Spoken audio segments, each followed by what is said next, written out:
Bhoot FM. The night comes alive with ground.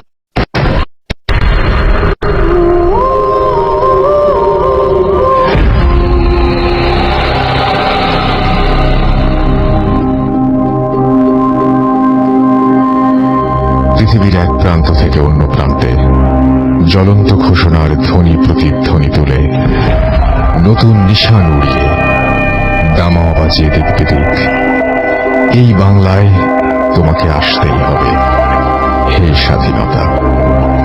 চলছে বিজয়ের মাস December এবং ডিসেম্বরের 2 তারিখে আমরা এবং 2 তারিখ কিছুক্ষণের মধ্যে হয়ে যাবে, এখনো 1 তারিখে আছি। প্রথম দিন ভূত এফএমের সাথে আপনারা সবাই আছেন, আপনাদের সবাইকে স্বাগত জানাচ্ছি।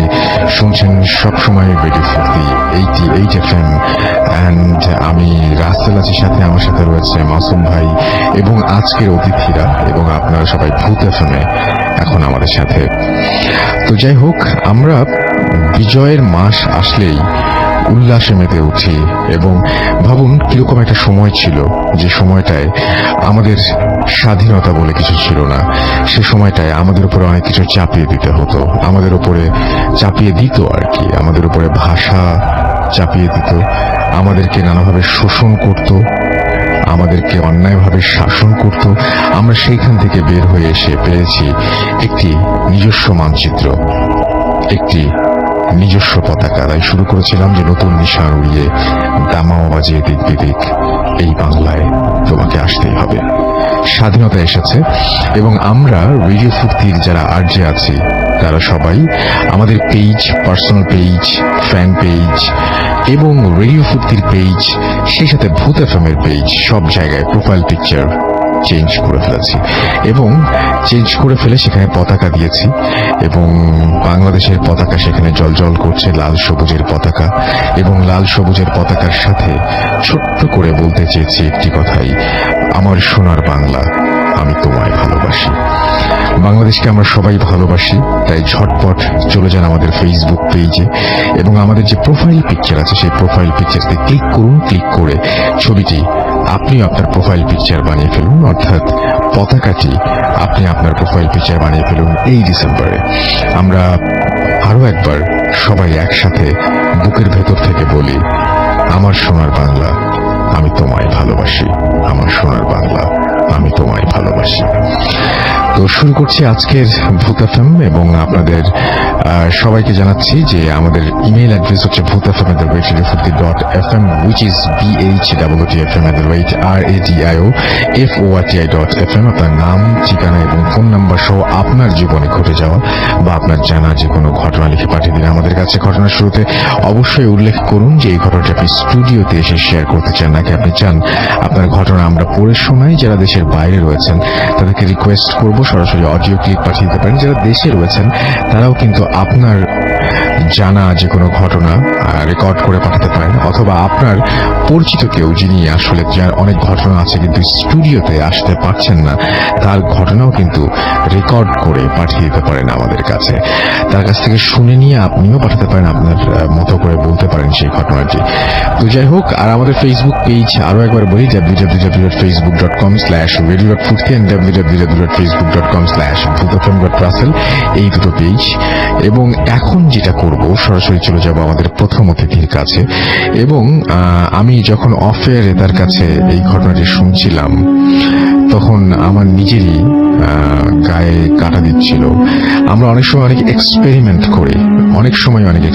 করি, যে সমস্ত আমাদের অনেক নিষিদ্ধ জিনিসের প্রতি আকর্ষণ থাকে, বিশেষ করে আমরা বলি যে ব্ল্যাক ম্যাজিক, এই সমস্ত জিনিসের উপরে আমাদের অনেক আকর্ষণ থাকে, আমাদের আগ্রহ থাকে, অনেকের কথা বলছি, ঘাটাঘাটি করি এবং এক সময় নিজের অজান্তে কখন যেন নিজেকে জড়িয়ে ফেলি, তখন আর ফেরার কোনো পথ থাকে না। তো সেইরকমই একটা ঘটনা আমরা শুনবো। আমাদের সাথে আছেন মাসু এবং আমাদের সাথে তিনি একটা ঘটনা শেয়ার করবেন। আমরা একটু শুনি তো কি হয়েছিল। Thank you very much Russell ভাই।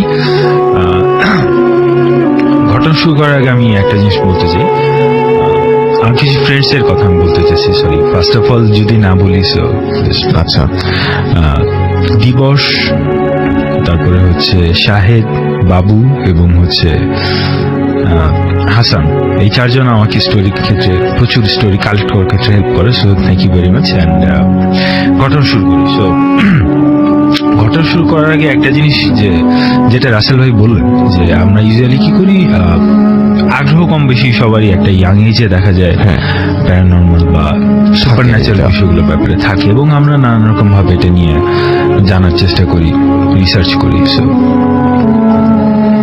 এটা এমনই একটা ঘটনা যে, দেখুন রাসেল ভাই, সুপার ন্যাচারাল এবং টেকনোলজি দুটো কিন্তু সম্পূর্ণ ভিন্ন মেরুর দুটো বিষয়, ভিন্ন, একদমই ভিন্ন মেরু। যেখানে সুপার ন্যাচারালের জন্ম হচ্ছে অন্ধকার একটা জগতে, সেখানে প্রযুক্তি হচ্ছে সভ্যতার সর্বোচ্চ উজ্জ্বল আলোকিত একটা সেকশন। একদম। আমি যে ঘটনাটা এখন বলবো, এখানে সুপার ন্যাচারাল এবং হচ্ছে টেকনোলজি একসাথে মিলেমিশে একাকার হয়ে গেছে। সো ঘটনাটা এটা কালেক্টেড একটা ঘটনা, এই ভেরি রিসেন্টলি আমি ঘটনাটা জানি।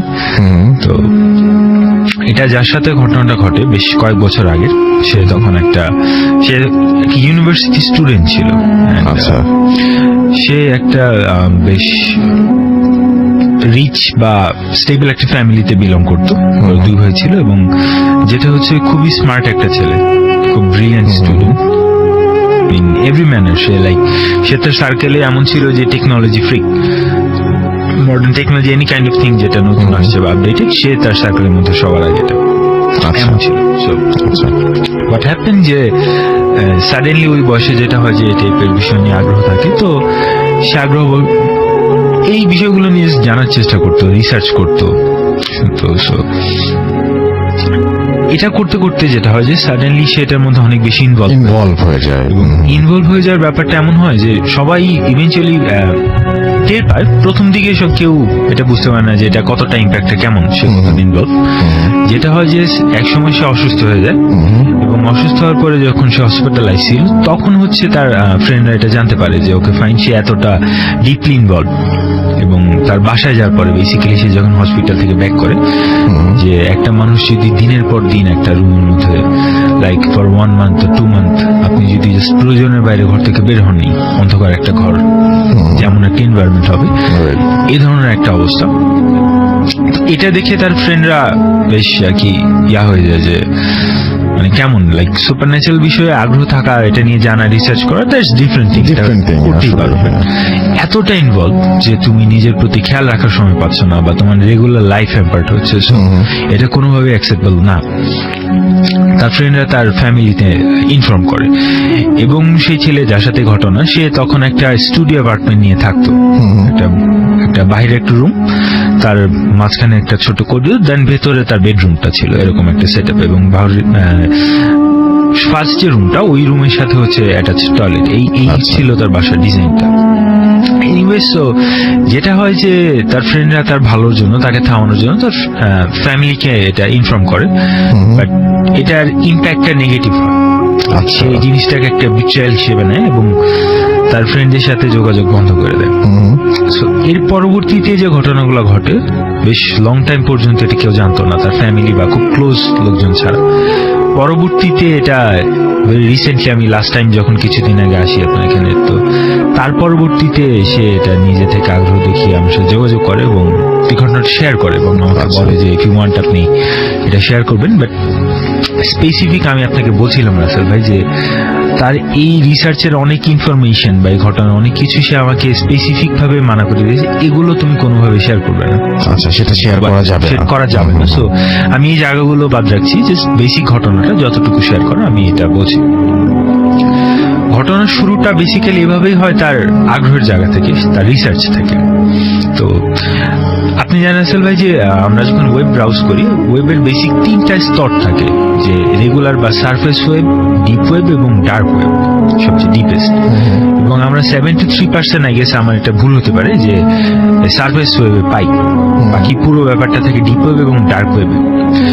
তো সেই ছেলেটি যেটা করে, ও ডিপ ওয়েবে বা ডার্ক ওয়েবে ব্রাউজ করতে করতে এই সুপার ন্যাচারাল বা ডিমোনোলজি, দিস কাইন্ড অফ থিং নিয়ে রিসার্চ করতে থাকে, এবং সে একটা ওয়েবসাইট খুঁজে পায়। ওয়েবসাইটটা যেটা ছিল সামথিং লাইক এ চার্চ, ওকে, একটা কাল্ট বা চার্চ টাইপের একটা ওয়েবসাইট সে খুঁজে পায়। তো প্রথম খুঁজে পাওয়ার পরে তার কাছে এটা বেশ ইন্টারেস্টিং লাগে যে এই ধরনের তো অনেক স্ক্যাম বা প্র্যাঙ্ক থাকে, মজা করার জন্য অনেকে অনেক ওয়েবসাইট করে, কাল্ট করে। তো সে এই টাইপের কিছু একটা দেখে। তো এই জিনিসটা একটু ডিফারেন্ট ছিল, খুব বেসিক একটা লেআউট ওয়েবসাইট এবং খুব বেশি ইনফরমেশন দেওয়া নেই। এটা আপনি যদি জানতে চান, তাকে যেটা করা হয়, তাকে একটা 3 পেজের ফর্ম দেওয়া হয়, অনলাইন ফর্ম, যেটা ফিল আপ করো টু বিকাম এ মেম্বার। একটা অথরাইজড মেম্বার হইতে হবে, দেন তুমি ওয়েবসাইটে ইনফোগুলো জানতে পারবে। আচ্ছা, Usually আমরা বলতে যাচ্ছি আসলে মানুষ কিভাবে পেঁচায়, আপনি দেখেন হ্যাঁ, exactly. কিভাবে জড়িয়ে যায়। এবং ইউজুয়ালি ভাই একটা আপনি যদি অনলাইন একটা কিছু রেজিস্ট্রেশন করেন, আপনার বেশি কিছু ইনফরমেশন যাবেই সেখানে। সেখানে একটা মানুষ সম্পর্কে যতটুকু ইনফরমেশন জানা possible, each and every single detail এখানে দেওয়া ছিল যে আচ্ছা, ফিল আপ করতে হবে। which is I personally found pretty stupid যে আপনি একটা অনলাইনে আপনার এত ব্যক্তিগত ইনফরমেশন দিবেন না, সেখানে তার আইডেন্টিটি, তার অনেক কিছু বার্থ সার্টিফিকেট বা ইচ এন্ড এভরিথিং ডিটেল যা কিছু একটা মানুষ সম্পর্কে জানা পসিবল, তার পোস্টাল কোড, এরিয়া কোড, সবকিছু এখানে দেওয়া হয়। রাইট। সেই ফর্মটা তারপরেও এটা তার আগ্রহ জায়গা থেকে যেটা বলছিলাম যে খুব বেশি ফ্যাসিনেটেড ছিল, সো সেটি ফিল আপ করে এবং ফিল আপ করে জমা দিয়ে দেয়। এরপরে ফানি থিং, প্রায় অনেকদিন পর্যন্ত কোনো রিপ্লাই নেই এবং সে ওয়েবসাইটটা ডিপ ওয়েবে খুঁজে বের করার ট্রাই করে, বাট সে খুঁজে পায় না। আচ্ছা, এবং ও অলমোস্ট এটা ভুলে গেছিল যে এটা কি হচ্ছে বা সামথিং। যেটা হয় আই থিঙ্ক 3 মান্থস পরে, ইন বিটুইন সে অসুস্থ হয়ে যায় এবং তার ফ্রেন্ডরা তার ফ্যামিলিতে ইনফর্ম করে, সে হচ্ছে ফ্রেন্ডের সাথে একটা দূরত্ব তৈরি হয়। এরপরে 3 মাস পরে একটা মেইল আসে তার কাছে একটা কোড দিয়ে, জাস্ট একটা কিছু নাম্বারস। তো সে সেই ওয়েবসাইটে লগ ইন করে এবং সেই কোডটা হচ্ছে তার আইডেন্টিফিকেশন নাম্বার ছিল লগ ইন করার জন্য। আচ্ছা, মানে অলরেডি এতক্ষণে উনি ঢুকে পড়েছেন এবং 3 মান্থসটা ছিল রাসেল ভাই, এটা খুবই ইম্পর্টেন্ট। আপনি ইন্টারেস্টিং খেয়াল করেন যে 3 মান্থস টাইমটা বেসিক্যালি ফর ভেরিফিকেশন। তার যে ইনফরমেশন গুলো নিছে সেই ওয়েবসাইট থেকে 3 মান্থস ভেরিফাই করা হয়েছে, দেন তাকে মেম্বারশিপ দেওয়া হয়েছে ইচ অ্যান্ড এভরিথিং চেক করার পরে। তো ভেরিফিকেশন দেওয়ার পরে সে লগ ইন করে এবং লগ ইন করার পরে সে ইন্টারেস্টিং কিছু ইনফরমেশন পায়। ইনফরমেশনটা কিরকম, আমি শুরুতে বলছি যেটা একটা চার্ট ছিল, তারা হচ্ছে স্যাটানিজম বা সামথিং লাইক দ্যাট, আমি স্পেসিফিক নেমটা বলছি না, আমি আইডিয়া দিচ্ছি। এই টাইপের কোন একটা ফিলোসফি বা রিলিজন বা সেকেন্ড কামিং টাইপের কিছু একটা তারা প্র্যাকটিস করতো। আচ্ছা, এবং তারা যেটাকে বেসিক্যালি ডেভিল ওয়ার্শিপ। ইন্টারেস্টিংলি তারা ডেভিলকে আমরা কি করি, ইভিল হিসাবে দেখি। এটা এনি কাইন্ড অফ রিলিজিয়ন বা কালচারে devil is evil, ultimate evil. একদম। তাদের মধ্যে devil is not the ultimate evil. আচ্ছা, হ্যাঁ, তাদের মধ্যে তারা ডেভিলের কিন্তু অনেক নাম আছে, অনেক। তারা একটা নাম উল্লেখ করে, I think it was like Samuel, আচ্ছা, আই থিঙ্ক, এবং যার অর্থটা হচ্ছে দ্য লাইট ব্রিঙ্গার। আচ্ছা, দ্য লাইট ব্রিঙ্গার। এবং তাদের থিওরিটা হচ্ছে অ্যাবাউট ডেভিল, যে ডেভিল বেসিক্যালি পাপকে ইমব্রেস করে না, সে যেটা করে যে সিনস গুলোকে পিউরিফাই করে। আচ্ছা, when you are sinner, আপনার সোল হচ্ছে সিন দ্বারা ফুলফিল, ডেভিল হচ্ছে তার লাইট দিয়ে বার্ন করে আপনার সোলটাকে পিউরিফাই করে। এবং এমন একটা টাইম আসবে যখন ওয়ার্ল্ডে আলটিমেট ইভিল যারা বা ইভিলের অনুসারী, তারাই হচ্ছে আলটিমেট গুড হিসেবে বা সেইন্ট হিসেবে আবির্ভাব হবে। এবং বর্তমানে যারা যেসব থিওরি বা যেসব রিলিজিয়ন ইচ এন্ড এভরিথিং যারা হচ্ছে সেইন্ট হিসেবে আমরা কাউন্ট করছি বা গুড হিসেবে, তারাই হচ্ছে কনভার্টেড হয়ে যাবে ইভিলে। তাদের থিওরিটা কিছুটা এই টাইপের ছিল এবং বেশ ফিলোসফিক্যাল কথাবার্তা কিন্তু রাসেল ভাই, ওরকম খুব অদ্ভুত রিচুয়াল বা সামথিং এই টাইপের কোনো কথাবার্তা ফর এ লং টাইম ওর সাথে তারা বলেনি। তারা একটা এরকম এনশিয়েন্ট আই থিঙ্ক ফোলক্লোর বা সামথিং এই ধরনের কোন একটা ফিলোসফি তারা তার সাথে শেয়ার করছে। আচ্ছা, তো এক সময় যেটা ও এই ব্যাপারগুলোতে বেশ আগ্রহী হয়ে পড়ে, বেশ ইনফরমেশন সে পায়, ইন্টারেস্টেড ফিল করতে থাকে। তো তখন সে আরো বেশি জানতে চায়। তো এই টাইমে ওয়েবসাইট থেকে তাকে আর কি এখানে একটা চ্যাট গ্রুপের মতো ছিল, তার সাথে কথা বলতো বা চ্যাট হইতো। ওখান থেকে তাকে বলে যে এর চেয়ে বেশি যদি তুমি ডিপলি এটা জানতে চাও, you need teacher, right? So সে বলে যে ওকে ফাইন, টিচ মি, আপনারা তো এখানে আছেন, সো টিচ মি। বাট তারা বলছে no, not that kind of teacher. You need a spiritual teacher. Okay, fine. So who's that? তারা তাকে গথিক ডিমন নামের একটা কনসেপ্টের সাথে তখন পরিচয় করে। এটা হচ্ছে অ্যাকর্ডিং টু ওল্ড টেস্টিমেন্ট অনেকগুলো ভার্স আছে আবার আই নো আপনি খুব ভালো করে জানেন যে 40 লিজেন্স অফ ডিমন উল্লেখ করা আছে। এর মধ্যে প্রত্যেকটা legend have a king, queen and prince, যারা হচ্ছে এই লিজেন গুলোকে লিড করে। যারা রেগুলার ডিমন তারা হচ্ছে লাইক মানে wild animals, it is impossible, almost impossible to control them. But যারা কিংস অ্যান্ড প্রিন্স এদের ক্ষেত্রে তারা বলে যে দে আর ফোর্স অফ নেচার, লাইক আমাদের এক্সিস্টিং যা কিছু আছে, আমাদের বডি, আমাদের ফিজিক্যাল ওয়ার্ল্ড, আমাদের আলো বাতাস, ইচ অ্যান্ড এভরিথিং আর ফর্ম অফ এনার্জি। এবং অ্যাকর্ডিং টু দেম এই ডেভিল হচ্ছে লাইক এই গোথেটিক ডিমন্স আর হচ্ছে এই ফোর্স অফ নেচার, এনার্জি, যাদেরকে ইফ ইউ ওয়ান্ট তুমি যদি বিলিভ করো এবং রাইট ওয়েতে তাদের অ্যাওয়েক করার ট্রাই করো, they would be awakened within you. আপনি আপনার নিজের মধ্যে থেকে তাদের অস্তিত্বটাকে বের করে আনতে পারবেন, because you are part of nature. Right. তারপরে কি ঘটলো ওনার জীবনে? তারপরে কি হলো? এরপর তাকে যেটা করা হয় যে বেশ কিছু এরকম রিচুয়াল দেওয়া হয় এবং এটা ইন্টারেস্টিংলি বেশ লং টার্ম একটা রিচুয়াল। আচ্ছা, ধরেন আমি স্পেসিফিক বলছেন 30-40 ডেজ এরকম একটা লং টার্ম রিচুয়াল দেওয়া হয় এবং সে নিয়মিত ভাবে এটা প্র্যাকটিস করতে থাকে। আচ্ছা, মিনওয়াইল তার আদার্স সব কাজ অলমোস্ট অফ হয়ে যায় এবং সেগুলোতে নিশ্চয় তার কোনো ইন্টারেস্ট ছিল না, মানে শুধুমাত্র ওটার প্রতি সে একদম ফুললি ডাইভার্টেড হয়েছে নিজের অজান্তে। যেটা শুরু হয়েছিল জাস্ট একটা কৌতূহল থেকে, এবং এর মধ্যে কিন্তু তার ফ্রেন্ডের সাথে তার একটা ডিস্টেন্স তৈরি হয়ে যায়। সেটা যে শেয়ার করবে কারোর সাথে এই উপায় নাই, সে কমপ্লিটলি এটার মধ্যে ঢুকে যায়। আচ্ছা, তো ফাইনালি যেটা হয়, যেদিন the last day ritual complete হয়, সে সন্ধ্যা থেকে বসে এটা প্র্যাকটিস করতে থাকে, ইনচ্যান্ট করতে থাকে বা সামথিং। রাতের বেলায় যেটা হয়, সাডেনলি একদম অল দ্য সাডেন সে এরকম 30-40 ডেজ ধরে এটা প্র্যাকটিস করছে, এভরিথিং ওয়াজ গুড, সে স্ক্যার ছিল না, মোটে ইন্টারেস্টেড ছিল। সাডেনলি তার মধ্যে তীব্র একটা আতঙ্ক ভর করে ফাইনাল ডে রাতের বেলায়, এবং ভয়টা এমন ছিল সে ফিজিক্যালি লাইক অসুস্থ ফিল করছে এমন। আচ্ছা, বাট ইট ইজ যে সে উঠে যায় এবং উঠে তার ঘরের লাইটার জ্বালিয়ে দেয় এবং ডিসাইড করে যে ওকে ফাইন, হয়তো আজকে আমি লং টাইম এরকম করছি দেখে আমার খারাপ লাগতেছে, সো আজকের মতো বাদ দিই। সে বাদ দিয়ে খাওয়া দাওয়া করে এসে বসার পরে কিছু অদ্ভুত জিনিস সে খেয়াল করে। তার বাসার আশেপাশে তার জানালার বাইরে কিছু সাউন্ড হচ্ছে। আচ্ছা, লাইক খুব মৃদু কিছু সাউন্ড, কেউ জাস্ট টাচ করছে বা ট্যাপ করছে, এই ধরনের সাউন্ড। সে বেশ ভয় পাইতে থাকে এটা থেকে, যে বেশ কিছুক্ষণ যখন সাউন্ড হয় এবং লাইক ফিস করে কেউ তাকে ডাকছে এরকম একটা সাউন্ড।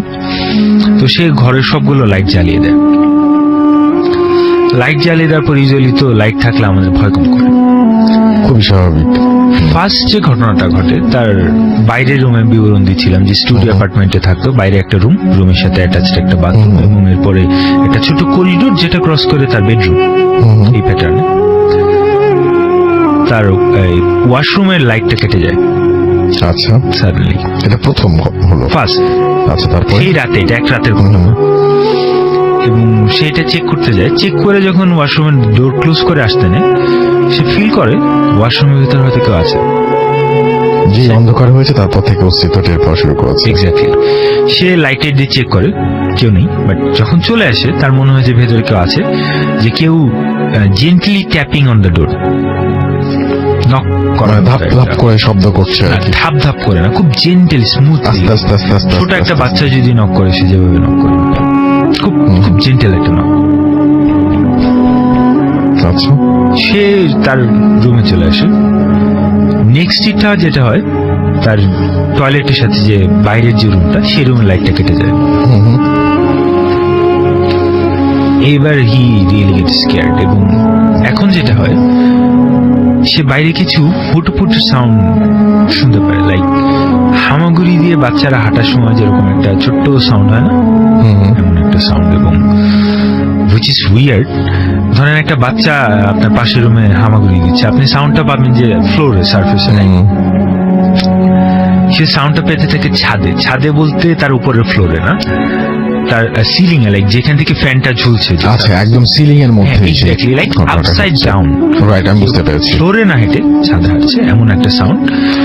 আপসাইড ডাউন মানে মাথা নিচে পা ওপরে, মানে তার মানে হচ্ছে পাটা ছাদের সাথে লাগিয়ে কেউ হাঁটছে, Exactly. ঘরের ছাদের সাথে হাঁটে। এবং এটা বড় কেউ হাঁটছে এরকম না, ছোট কোনো বাচ্চা হাঁটলে থপ থপ থপ আস্তে আস্তে করে যেরকম সাউন্ড হবে, এরকম 4 হাত পায়। মানে যার সাথে আসলে গ্র্যাভিটি কোনো সম্পর্ক নাই, গ্র্যাভিটি কাজ করছে না, সে যে কোনো সময় দেয়ালে যেভাবে হাঁটলে মানুষ বা দেয়ালে উঠতে উঠতে ছাদে উঠে গেছে, এরকম একটা ব্যাপার আর কি। এক্স্যাক্টলি। এন্ড যেটা হয়, এই সাউন্ডটা তার টয়লেটের ওখান থেকে ঘুরে ঘুরে ঘুরে ঘুরে তার করিডোর এখান দিয়ে আসছে, ঘুরে আচ্ছা। ঘুরে। এই হাঁটার সাউন্ড এবং একই সাথে ছোট বাচ্চারা অনেক সুন্দর করে হাসে, এই ধরনের সাউন্ড এবং ফিস ফিস করে তাকে ডাকার সাউন্ড, সেটা ফিল করতে থাকে। এই হুইসপারিং গুলো শুনতে পাচ্ছি। এরপর যেটা হয়, তার করিডোর লাইটটা অফ হয়ে যায়। করিডোর লাইটটা অফ হওয়ার পরে তার রুমের দরজা খোলা, তার বাইরে অন্ধকার। এই পর্যন্ত 3টা লাইট ছিল, 3টা লাইট কেটে গেছে, একটার পর একটা, একটার পর একটা। ওকে, এবং একই দিনে, একই রাতে, এটা কয়েক ঘন্টার মধ্যে ঘটছে। এখন সে ফিল করতে পারে তার দরজার বাইরে ছাদের ওখানে কেউ একজন আছে। আচ্ছা, কোনো একটা ছোট বাচ্চা এজি ফটোফটি করছে বা হামাগুড়ি দিচ্ছে।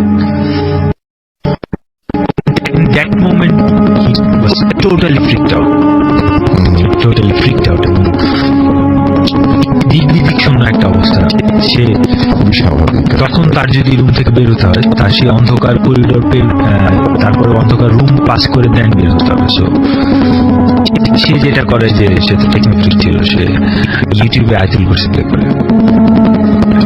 তার ভয়টা দূর করার জন্য। এবং এভাবে সে নানাভাবে এই রুমের মধ্যে মোমবাতি জ্বালিয়ে, তাদের যেরকম মোমবাতি ছিল, সে তার যেটা ছিল, সে যেটা বলে, সে একটা রিচুয়াল করার জন্য তাকে একটা পেন্টাগ্রাম টাইপের কিছু একটা সিম্বল দেওয়া হয়।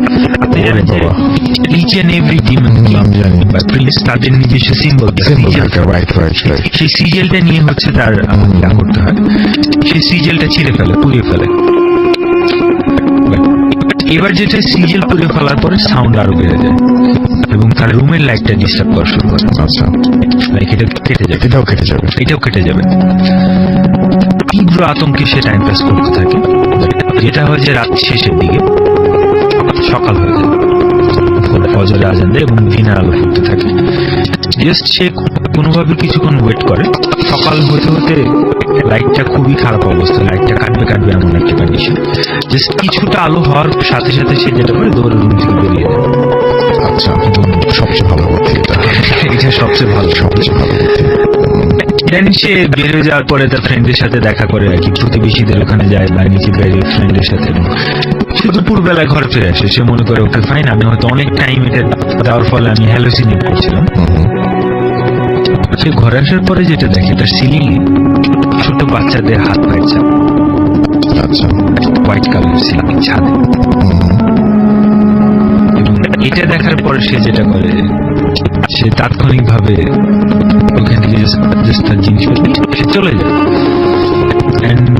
এরপর থেকে সেগুলো কোনো কিছু প্র্যাকটিস করেনি। এই ইভেন্টটার সিনের এই জিনিসটা তাকে ফলো করতে থাকে। তার পরবর্তীতে ইম্প্যাক্ট আমি ডিটেল বলবো না, ভাই জাস্ট ইম্প্যাক্টে যেটা হয়, তার পড়াশোনা ওই জায়গায় বন্ধ হয়ে যায়, সে কন্টিনিউ করতে পারে। তার একই সাথে রিলিজিয়াসলি ট্রিটমেন্ট চলতে থাকে এবং একই সাথে হচ্ছে সাইকোলজিক্যালি ট্রিটমেন্ট চলতে থাকে। এবং মানে ডাক্তারের কাছেও গেছেন এবং হুজুরদের কাছেও গেছেন। প্রায় 1.5-2 বছরের মতো ট্রিটমেন্ট করার পরে সে একটা স্টেবল কন্ডিশনে আসে। এবং এখন তার সাথে এটা হয় না, ফর এ লং টাইম এই ধরনের। এখন হিজ গুড, হিজ স্টেবল এবং সে এখন বেশ ভালো আছে, সে বেশ স্বাভাবিক একটা অবস্থা আছে, তার এখন এই প্রবলেমগুলো হচ্ছে না। বাট তার মধ্যে আমি যেটা খেয়াল করেছি, এই আতঙ্কটা এখনো তার মধ্যে কাজ করছে। প্রায় 1.5 থেকে 2 বছর আছে, ইটস এ লং টাইম। আপনার যদি বন্ধু বান্ধব থেকেও দূরে ছিল, সবার থেকে দূরে ছিল এই টাইমটা। এবং তার কাছে এটা একটা একই সাথে লজ্জা এবং ভয়ের বিষয়, সেটা কারোর সাথে শেয়ার করতে পারেনি। অ্যান্ড এই ঘটনাটা যেটা সিগনিফিকেন্স, যে রাসেল ভাই আমরা সবাই এইগুলো নিয়ে আগ্রহ থাকে, আমরা বিশ্বাস করি অবিশ্বাস করি, মজা করি, ট্রাই করতে যাওয়া, জেনে না জেনে যাওয়া। এটা আমি বলবো যে আমাদের অনেকে ইয়াং এজে এটা সবারই, টু বি অনেস্ট আমার নিজেরও ছিল। হ্যাঁ, প্রত্যেকেরই, আমি সেটাই বললাম যে অনেকেরই এই আগ্রহ থাকে। এবং আমরা যদি ভাই এটাও বলি যে no such thing as demons, okay, ghost এগুলো ডাজন্ট এক্সিস্ট, তারপরও কি একটা জিনিস যে এই রিচুয়াল গুলো ইজ লাইক মেডিটেশন প্র্যাকটিস, এবং আপনি যখন for a long time practice করবেন, আপনি সাবকনশিয়াসলি যদি এটা একবার বিলিভ করে ফেলেন, সাবকনশিয়াসলি বিলিভ করলে আসলেই প্রবলেম, এটা হতে বাধ্য। এটা হতে বাধ্য। ইফ নাথিং সুপারন্যাচারাল এক্সিস্ট, তারপরও আপনি এটা দ্বারা সাফার হবেন। এবং যদি এমন কিছু এক্সিস্ট করে, তো এটা তো বলার মানে। এই ছিল ঘটনাটা, আশা করি সবার ভালো লেগেছে। Thank you so much. আমি দেখতে পাচ্ছি যে অনেকেই আমাদের এখানে পতাকা মানে ফ্ল্যাগ দিয়ে প্রোফাইল পিকচার চেঞ্জ করে ফেলেছেন, আমি সেইগুলোই পড়ি। রেডিও ফুর্তির পেজে দেখতে পাচ্ছি ছোট সাহেব লিখেছেন যে ভাইয়া আমি মাসুম জামালপুর থেকে শুনছি, অনেক ভালো লাগলো। নিলয় ফুয়াদ আমাদের লিখেছেন প্রতিদিন ভূত এফএম শোনার জন্য রাত 12টা পর্যন্ত জেগে থাকি, এবং তার এই মেসেজটা তিনি পড়ে শোনাতে বলেছেন। SB বাইজিদ বাবু আমাদের লিখেছেন হ্যালো আই এম ব্যাক ভূত এফএম, এবং তিনিও প্রোফাইল পিকচার চেঞ্জ করেছেন। প্রোফাইল পিকচার চেঞ্জ করেছেন সেই মেসেজগুলো একটু আজকে আগে পড়ার চেষ্টা করছি। শেষ বিকেলের সূর্য লিখেছেন হাই। এছাড়াও আমি দেখতে পাচ্ছি আরো অনেকেই আমার সঙ্গে এই মুহূর্তে আছেন, যেমন ভূত এফএম হরর ক্লাবে রয়েছেন MD মেহরাব হুসাইন, তিনি প্রোফাইল পিকচার অলরেডি চেঞ্জ করে ফেলেছেন। MD ইয়াসিন হুসাইন, তিনিও প্রোফাইল পিকচার চেঞ্জ করে ফেলেছেন। প্রোফাইল পিকচার চেঞ্জ করেছেন MD ইয়াসিন হোসেনের নাম বলেছি, তাকে দুবার দেখা যাচ্ছে এখানে কোনো একটা কারণে।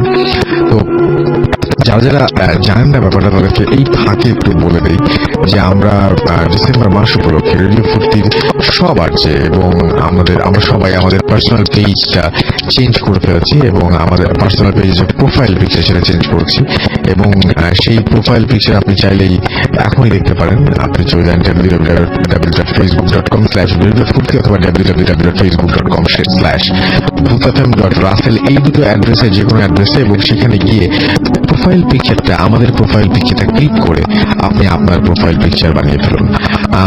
আমি চলে যাব একটা ছোট্ট বিরতির আগে দেখি যে আর কিছু আছে কিনা, এবং আমার কাছে মনে হয় যে বিরতির পরে ফিরে এসে আপনাদের আরো দারুণ দারুণ সব ঘটনা উপহার দিব। হ্যাঁ, দেখতে পাচ্ছি এখানে আরো অনেকেই আছেন যারা পতাকা দিয়ে প্রোফাইল পিকচার চেঞ্জ করছেন। থ্যাংক ইউ ভেরি মাচ আমার সঙ্গে থাকার জন্য। একটা ছোট্ট বিরতির পরে আবারও ফিরে আসছি, সেই পর্যন্ত আমার সঙ্গেই থাকুন। স্টে টিউন টু রেডিও ফুর্তি 80 FM and Do Furti.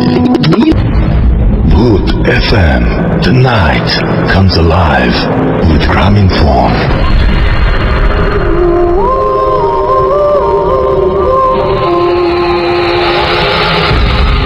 Yes, so the night comes alive with Graminphone. শুনছেন সবসময় রেডিও ফুর্তি 88 FM and আমি রাসেল আছি, সাথে আমার সাথে রয়েছে মাসুম ভাই, এবং আজকের অতিথিরা। আপনাদের সবাইকে আরো একবার স্বাগত জানাচ্ছি ভূত FM। ইভান সরকার আমাদের লিখেছেন ঢাকা নতুন বাজার ভাটারা থেকে, এবং তার ইমেলটা এখন আমি পড়ে শোনাচ্ছি। তো তিনি যেভাবে লিখেছেন ইমেলটা, আমি সেভাবে ইমেলটা পড়ছি, এবং ইমেলের শুরুতেই তিনি লিখেছেন রাসেল ভাই কেমন আছেন, আশা করি আপনি সব সময় ভালোর দলে। আমি ইভান স্টুডিওতে আসতে পারছি না, তাই মেল করে ঘটনাটা পাঠিয়ে দিলাম। তো এই ঘটনাটি আমি তাদের জন্য বলতে চাই যারা গ্রামের ঘটনা শুনতে চান, এবং গ্রামের ঘটনার জন্য অনেক রিকোয়েস্ট করেন যে গ্রামের ঘটনা শুনবো। তো এই ঘটনাটা হতে পারে আপনার জন্য খুব পছন্দের একটি ঘটনা। আশা করি ভালো লাগলে পড়ে শোনাবেন। আসতে পারছি না, তাই আমি আবার মিলে চলে গেছি, কিন্তু তাই মেইল করে ঘটনাটা পাঠিয়ে দিলাম। আশা করি ভালো লাগলে পড়ে শোনাবেন। আমি স্কুলে শিক্ষকতা করছি। আমার বড় মামার কাছ থেকে ঘটনাটা শুনেছি। আমি ঘটনাটা আমার মতো করে বলছি। আমার বাড়ি গোপালগঞ্জের রাধাগঞ্জ এলাকায়। আমার 3 মামা ও তাদের 3 বোন। এদের মধ্যে আমার মা ছিল তাদের ছোট আদরের বোন। রাধাগঞ্জ থেকে আমার মামা বাড়ি প্রায় আমার মামার বাড়ি 3 কিলোমিটার দূরে অবস্থিত। মামার বাড়িটি ছিল একটি বিল এলাকাতে। বর্ষার সময় চারিদিকে পানিতে ভরে যেত। আশেপাশে অনেক মানুষ, অনেক দূরে দূরে বাড়ি ছিল। এখন চারপাশে অনেক বাড়ি উঠেছে। শুধু মামার ঘরের পাশে দুটি ঘর ছিল। মাঝে মাঝে ডাকাতের ভয়ে বাড়ির লোকজন সবাই এক ঘরে জড়ো হয়ে থাকত। যা হোক, একদিন বড় মামা সপ্তাহের বাজার করতে গিয়ে রাধাগঞ্জ বাজারের দিকে নৌকায় করে রওনা দিলেন এবং আমার মা তখন অনেক ছোট ছিলেন। বড় মামার সঙ্গে মা যাবার জন্য কান্নাকাটি করতে লাগলেন।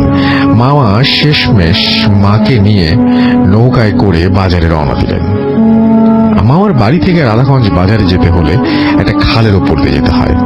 খালের সাথে মেঠো পথের রাস্তা দিয়ে যেতে সময় লাগতো, আর চারিদিক ফাঁকা। যাই হোক, বড় মামা যখন বাজার করে নৌকায় করে আমার মাকে নিয়ে বাড়ি ফিরছিলেন, ঠিক বাজার থেকেই একটু এগোতেই খালের সাথে একটা পুরাতন কালী দিঘি। সন্ধ্যা, তখন হালকা হালকা আলো ছিল। মামা যখন নৌকায় করে দিঘির কাছে যাবার সময় মামার চোখে পড়ল দিঘির পাড়ে একটা তাল গাছের উপরে সাদা কাপড় পরা একটি মেয়ে বসে আছে। তার চেহারা ছিল উজ্জ্বল বর্ণের। মামা দেখলেন গাছের ওপর থেকে মেয়েটি খুব জোরে জোরে বিকট শব্দ করে হাসছে আর চারিদিকে তাকিয়ে আছে এবং তার দিকেই তাকিয়ে আছে এবং মাথা নাড়াচ্ছে। মেয়েটির চুলগুলো গাছের চেয়েও মানে ওপরে, ঠিক খালের পানি পর্যন্ত অনেক লম্বা। মামা এসব দেখে সাহস বাড়ানোর জন্য জোরে জোরে গান গাইতে লাগলেন এবং মায়ের সঙ্গে কথা বলছিলেন। মা অনেক ছোট, তাই তিনি কিছুই বুঝতে পারছিলেন না। মামা প্রচন্ড ভয়ে ঘামছিলেন। তখন মামা নৌকার বৈঠা সজোরে আঘাত করলেন এবং বাইতে শুরু করলেন। গাছের ওপর থেকে মেয়েটি বিকট শব্দ করে বলেছিল, কোথায় যাবি? তার সাথে আবার দেখা হবে। কোনো মতে মামা বাড়ি ফিরে সবাইকে সবকিছু খুলে বলল এবং ঠিক পরের দিন আমার 3 মামা নৌকায় করে সেই বাজারে ধানের কলে ধান ভাঙাতে যাচ্ছিলেন এবং ঠিক ধান বোঝাই করে আবার রওনাও দিলেন। সারাদিন বসে কাজ শেষে ঠিক গতকালের মতো সন্ধ্যা নামলো এবং বড় মামা মনে মনে ভাবতে লাগলেন যে আজকে কেন ভয় লাগবে বা কেন ভয় লাগবে না, কারণ সাথে মামার 2 ফ্রেন্ড আছে, কোনো ভয় লাগবে না তাই ভেবেছিলেন। এবং তিনি বললেন যে কারণ সাথে মামার 2 ফ্রেন্ড, 2 ভাই ছিল। বড় মামা ছোট মামাকে হ্যারিকেন ধরাতে বললেন। মামা চিন্তা করলেন যে আগুন থাকলে হয়তো ভূত বা খারাপ কিছু আসতে পারবে না। বড় মামা বৈঠা বাইতে শুরু করলেন। ছোট মামা নৌকার অন্য কোথাও মাথায় বসে পানিতে পা ডোবাচ্ছেন, হাত ডোবাচ্ছেন। মাঝে মাঝে মামা নৌকায় মাঝে মাঝে যে পানি থাকে তার একটি পাত্র দিয়ে নৌকার বাইরে ফেলছিলেন তিনি। আকাশে হালকা চাঁদের আলোতে মনে হচ্ছিল রাতের তীব্র অন্ধকার থেকে কেউ যেন আলো নিয়ে মানুষগুলোকে খুঁজছিল। ঠিক তখনই দিঘির কাছ থেকে যখন যাচ্ছিল দিঘির পাশ দিয়ে হঠাৎ করে হ্যারিকেনের আলোটা নিভে গেল এবং তখন কোনো বাতাস ছিল না। মামা খুব ভয় পেতে শুরু করেন। তাই ভাইদের বলাতে তারা বলল, ধুর, এসব কিছু না, তুমি শুধু শুধু ভয় পাচ্ছ। আর তখনই ঘটলো আসল ঘটনা। ছোট মামা হঠাৎ করে নৌকা থেকে পানিতে পড়ে গেলেন। কে যেন তাকে ধাক্কা মেরে পানিতে ফেলে দিয়েছে। ছোট মামা চিৎকার করে বলতে লাগলেন, ভাই আমাকে বাঁচা, কে আমার হাত টেনে নিয়ে যাচ্ছে। বড় মামা, মেজো মামা তাড়াতাড়ি করে নৌকা থেকে লাফিয়ে পানিতে নেমে ছোট মামাকে অনেক কষ্টে নৌকায় ওঠালেন। এবং নৌকায় ওঠানোর পরে যেটা হলো সেটা হচ্ছে যে মামা খুব ভয় পেতে শুরু করলো। তার ভাইদের বলাতে তারা বলল, দূর, এসব কিছু না, তুমি শুধু শুধু ভয় পাচ্ছ, এইগুলো পড়েছি আমি। এবং তাকে যখন চিন্তা করা হলো যে তাকে একটা ট্রিটমেন্ট দেওয়া হবে, মামা চিৎকার করে বলতে লাগলো যে ভাই আমাকে বাঁচা, কেন আমার হাত টেনে নিয়ে যাচ্ছে। বড় মামা মেজো মামা তাড়াতাড়ি নৌকায়, আচ্ছা এই জিনিসগুলো আমি পড়েছি। এই জিনিসগুলো পড়ার পরে তারপর আমি যেটা বলছি যে সেটা হচ্ছে যে এর পরে যেটা হলো সেটা হচ্ছে যে অনেক কষ্ট করে তারা নৌকায় উঠে দেখলো যে ছোট মামার হাত কেটে গেছে এবং খুব রক্ত বের হচ্ছে। 2 মামা গামছা নিয়ে ছোট মামার হাত বেঁধে দিল। ছোট মামা ব্যথায় কষ্ট পাচ্ছিল, ঠিক মামারই মনে এখনো মনে করলে ভয় পায়। তারা কি করবে না ভেবে নৌকা দ্রুত চালাতে লাগলো এবং কিছু দূর যেতে না যেতেই খালের পাশে একটা ছোট মোটা গাছের ডালের মাঝ বরাবর একটা লম্বা বাঁশ ঝুলে আছে। লাশির চোখ দিয়ে চকচকে লাল ছিল, রক্ত পড়ছিল এবং চোখটা। লাশটির মাথায় অনেক লম্বা চুল ছিল। লাশটির বিভৎস চেহারা, মনে হচ্ছিল লাশের গা থেকে মাংস খসে খসে পড়লে যেভাবে দেখা যায় সেই রকম কিছু একটা। মনে হচ্ছিল লাশের গা থেকে মাংস খসে খসে পড়লে যেরকম দেখা যায় সেরকম একটা চেহারা। ভেবে দেখুন দৃশ্যটা কেমন হতে পারে। মামা এটা দেখে নৌকা চালানো বন্ধ করে দিল, কারণ লাশটি নিচে নিতে হবে। ছোট মামা বলল, চল আমরা নৌকা নিয়ে খালের পাশে বেঁধে রাস্তা দিয়ে হেঁটে যাই। বড় মামা বলল, না, আমি সাহস করি, দেখি না কি হয়। তাছাড়া নৌকা বোঝাই ধান ভাঙা, নৌকা যদি রেখে যায়, যদি চুরি হয়ে যায়। আর অন্য দুই মামাও রাজি হচ্ছিল না। অবশেষে রাজি হয়ে লাশটির নিচ দিয়ে তারা যখন পার হচ্ছিল, ঠিক তখনই লাশটির মুখে কোনো একটা শব্দ তারা ভেসে উঠেছিল। হঠাৎ করে লাশটিকে আর দেখা গেল না। ভয়ে আমাদের অবস্থা মরার মতো হয়েছিল। নৌকায় নৌকায় ধানের বস্তা ছিল, তাই নৌকা বেশি জোরে চলছিল না।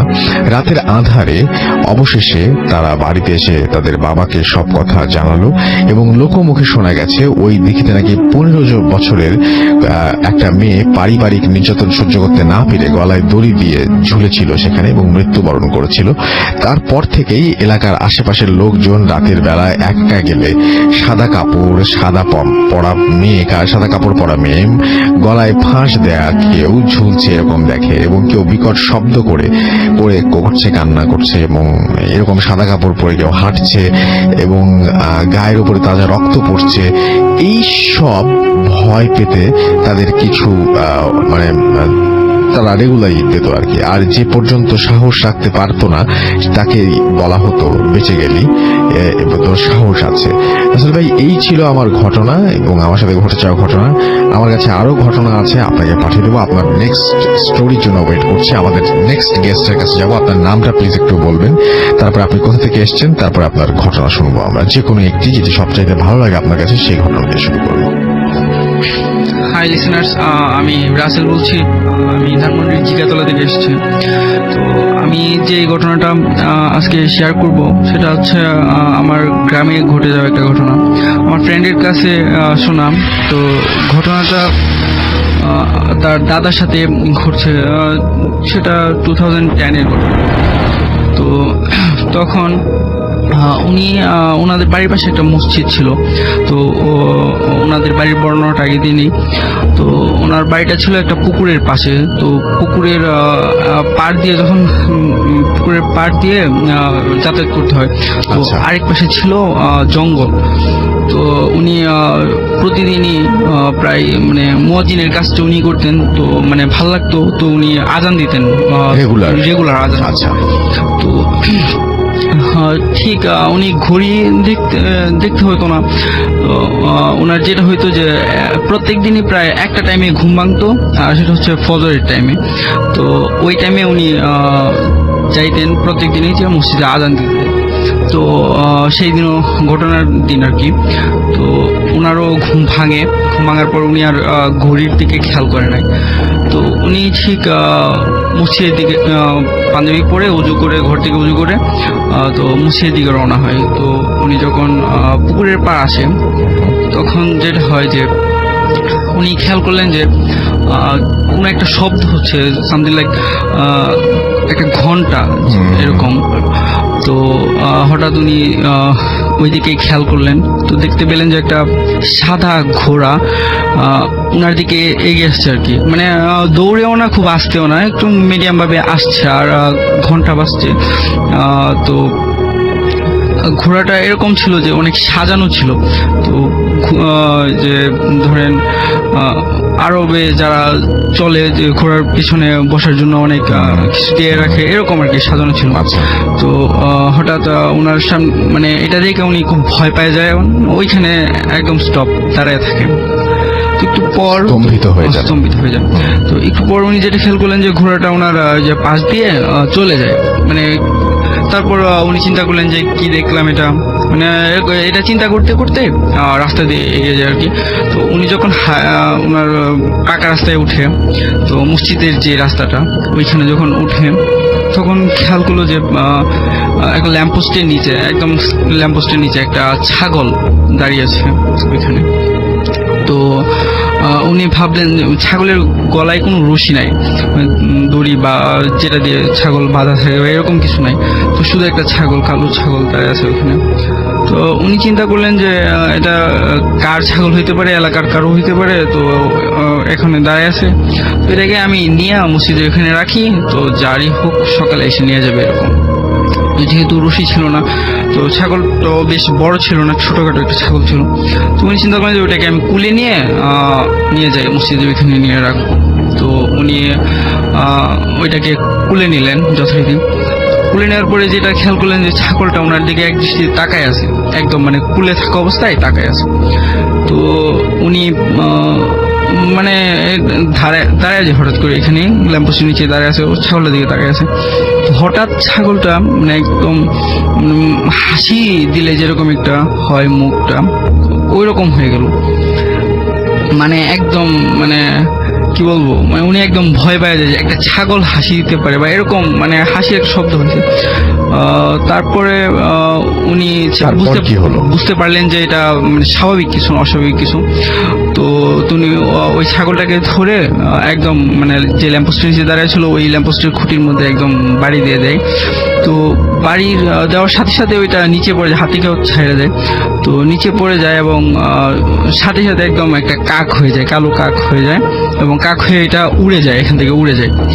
তো উনি মানে এই বিষয়টা নিয়ে অনেক ভয় পায় এবং উনি বাসায় ফিরে যায় না, উনি আবার মানে মসজিদের দিকে যায় আর কি। তো মসজিদটা টিন শেড ছিল, তো চাবি ওইখানে রাখা থাকতো। তো উনি চাবিটা নিয়ে মসজিদের তালা খুলে ভিতরে যায় এবং লাইট জ্বালায়। উনি যেটা খেয়াল করলেন যে এখন মানে ঘড়িতে, মসজিদের ওখানে ঘড়ি ছিল, তো দেখলো যে 2:30 বা এর আশেপাশে আর কি, মানে 2:30 বাজে।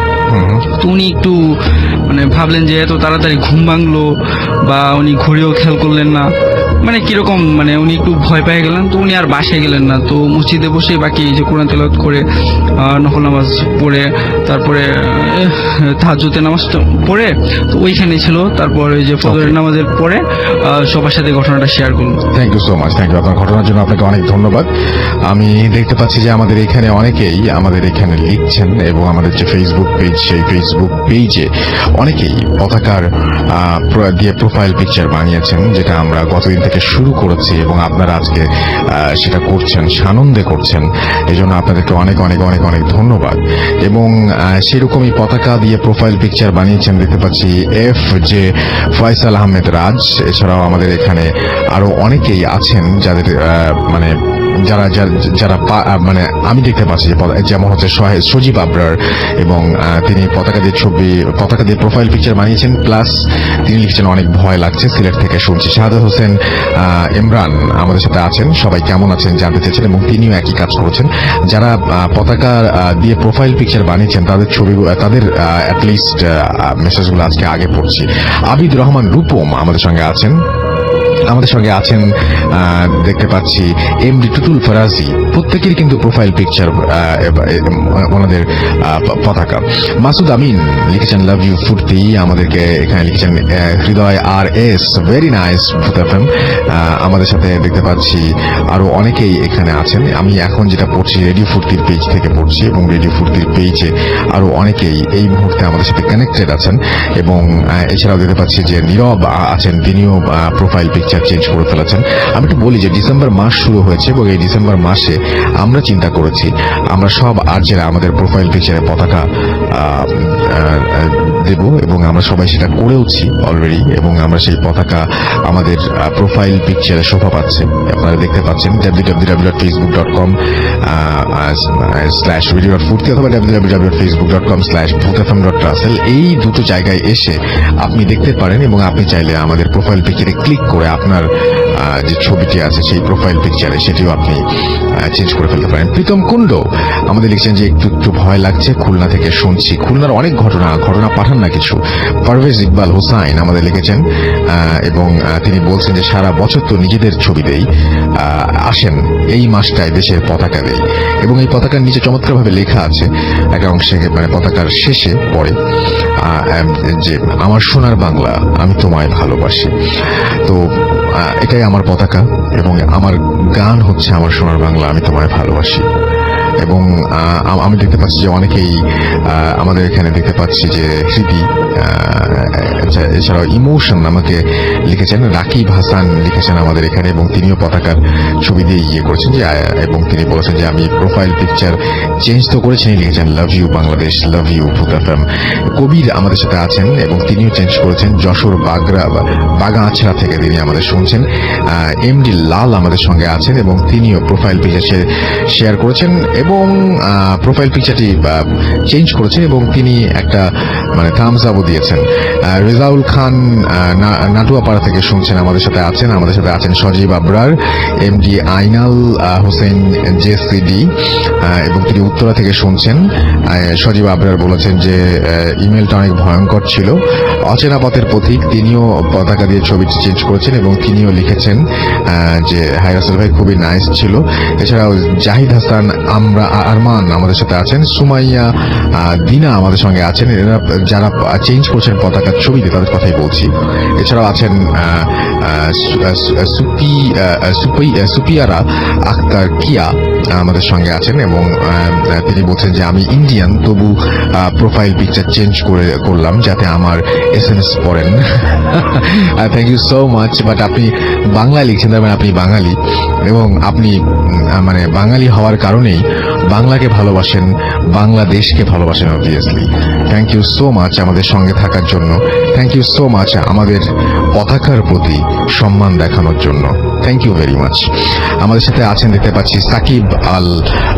সাকিবুল ইসলাম শাফিন বরিশাল থেকে শুনছেন। আশিক শেখ আমাদের সাথে আছেন এবং তিনি বলছেন I am back again after 6 months। আমাদের সাথে রুবেল সোনার আছেন, সেকেন্ড ঘটনাটা জাস্ট অসম।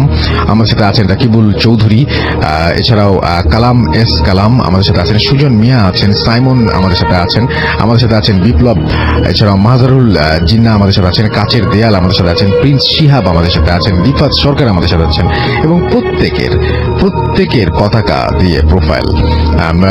তোহা মৃধা আমাদের সাথে আছেন, নীরব মাহবুদ আছেন আমাদের সাথে। ভালোবাসি আমরা আমাদের দেশকে, এবং পতাকা শোভা পাচ্ছে প্রত্যেকের প্রোফাইল পিকচারে। আমরা চলে যাবো একটা ছোট্ট বিরতির পরে আবারও ফিরে আসবো। তার মাঝখানে একটা আপনারা অডিও ক্লিপও শুনে ফেলবেন, যে অডিও ক্লিপটি চমৎকার একটি অডিও ক্লিপ, এবং তারপরে আবারও ফিরে আসবো। সেই পর্যন্ত আমাদের সঙ্গে থাকুন। স্টে টিউনড রেডিও ফুর্তি 88 FM and ডু ফুর্তি। Meal exclusively on FusionBD.com. Bhoot FM. The night comes alive with Graminphone.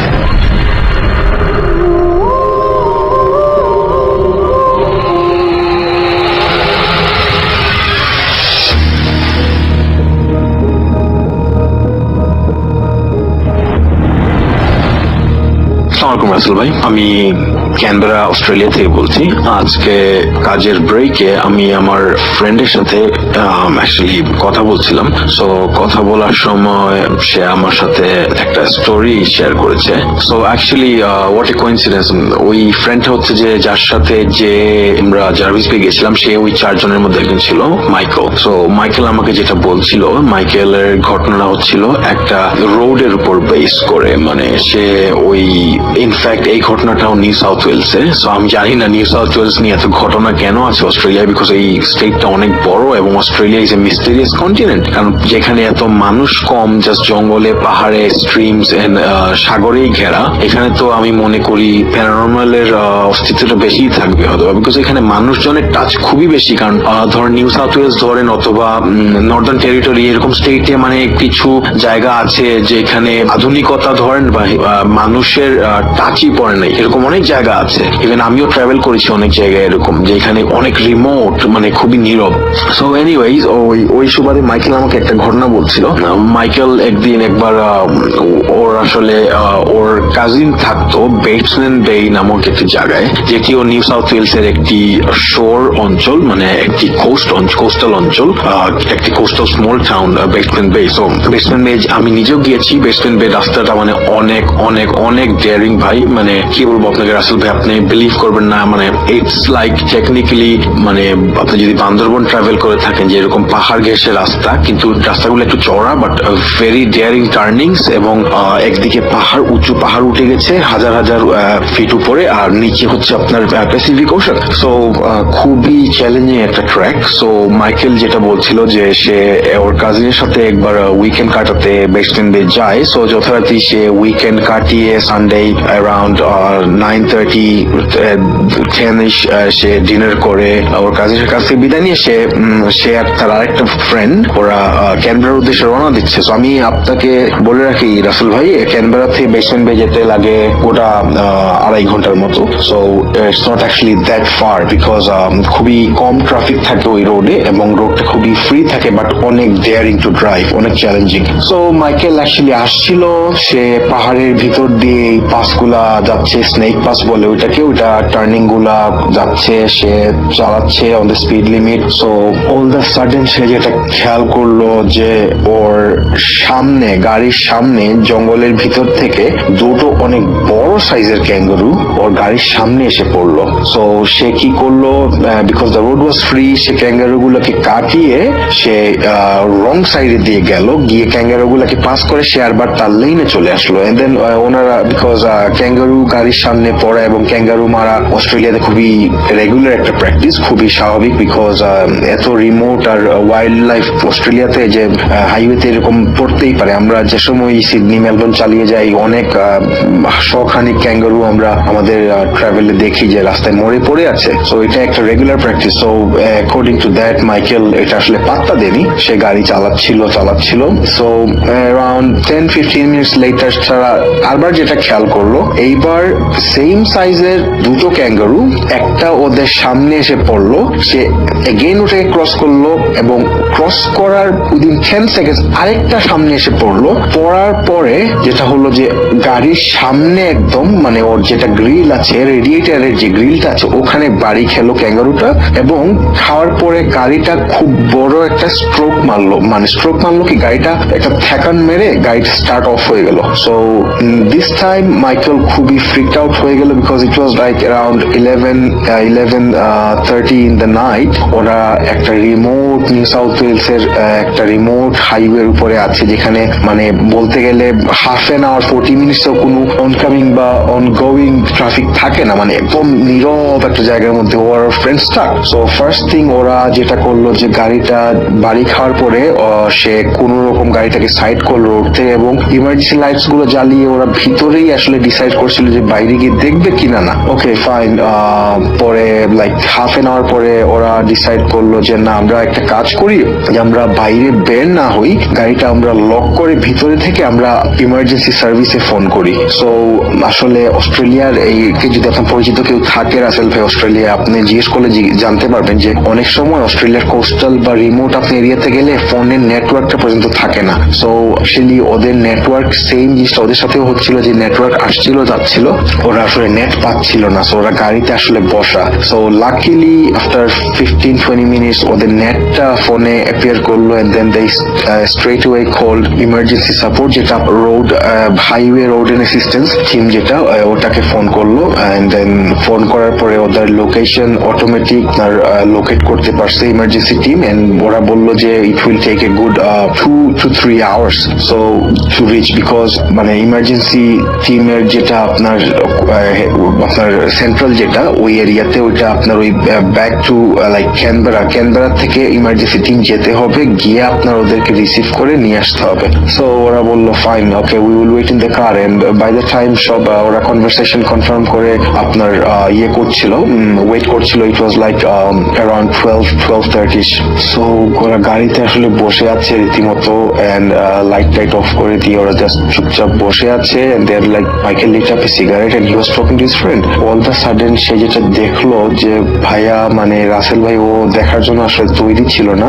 Or friend okay tap করে ওর রাইটে দেখতে বললো, মাইকেল দেখো ওটা কি। সো ও যখন রাইটে তাকালো, মাইকেল যেটা আমাকে বলছিল, সে দেখলো যে 5 থেকে 7টা kangaroo, each of them were like glowing red, মানে সবগুলা গ্লো করছে রেড কালারে। এবং ওরা ওই সাইড থেকে দৌড়িয়ে ওদের গাড়ি ক্রস করে জঙ্গলের এই সাইড দিয়ে ঢুকছে। এবং ক্যাঙ্গারু গুলা, মাইকেল এইটা দেখে মানে ও বলল যে this was like the worst nightmare I've ever faced. মানে আমি বিলিভ করছিলাম না, I thought I was hallucinating, but আমার ফ্রেন্ড আমাকে যখন ট্যাপ দিয়ে রেখেছে আমরা দুইজনই আসলে একসাথে দেখছি। এন্ড দেন লাইক 10 মিনিটস ওই ক্যাঙ্গারু গুলা পাস করার পর নাথিং হ্যাপেন্স।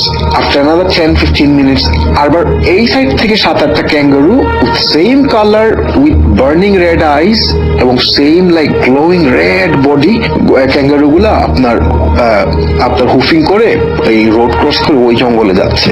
মানে ওরা এই সিরিজটা যেতে দেখছে, আসতে দেখছে, বাট ওদেরকে কোনো ক্ষতি করছে না। বাট ওরা দেখছে যে রাতে আসলে নেচার কতটুকু সুপার ন্যাচারাল হয়ে যেতে পারে যদি তুমি একা পড়ে যাও এবং তুমি কোথায় এমন কোন রিমোট, যেমন নিউ সাউথ ওয়েলসের এই জায়গাটা আপনার মাউন্টেন ঘেঁষা একটা জায়গা, যেখানে মানে জঙ্গল ভিতর দিয়ে হাইওয়ে, তুমি একা পড়ে গেছো। এন্ড মাইকেল সেড লাইক তুমি যদি কখনো এরকম জায়গায় একা পড়ে যাও, you are must to face something super natural which is actually hiding inside nature. So ওরা যে এরকম মানে প্যারানর্মাল জিনিসপত্র আপনার ফেস করবে, ওরা রেডি ছিল না। সো এই সিরিজটা যেতে আসতে থাকলো, and then they R waiting. ওরা আসলে বুঝে গেছে something fishy and very wrong is going on.